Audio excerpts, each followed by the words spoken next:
పరమేశ్వరుని ద్వాదశ జ్యోతిర్లింగములలో 5వ జ్యోతిర్లింగం వైద్యనాథ జ్యోతిర్లింగం. రావణాసురుడు పరమేశ్వరునికై కఠోర తపస్సు ఆచరించి తన 9 శిరస్సులను అగ్నికి అర్పణ చేశారు.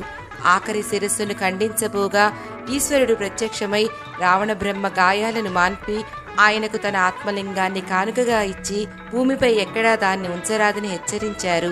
రావణాసుడు సంధ్యావందనమునకై ఆత్మలింగాన్ని బాలుని రూపంలో ఉన్న గణపతికి ఇవ్వగా గజాననుడు ఆ లింగాన్ని భూమిపై విడిచిపెట్టారు. ఆత్మలింగం అక్కడే జ్యోతిర్లింగంగా ప్రతిష్ఠితమైనది. రావణుని గాయాలను వైద్యుడై మాన్పినందున స్వామికి ఇక్కడ వైద్యనాథునిగా పేరు వచ్చింది. ఈ వైద్యనాథ జ్యోతిర్లింగం మహారాష్ట్రలో పర్లి అనే చోట కలదు. వైద్యనాథుని దర్శించుకుందాం. ఓం నమో నమో నమః శివాయ. మంగళప్రదాయ గోతురంగతే నమః శివాయ.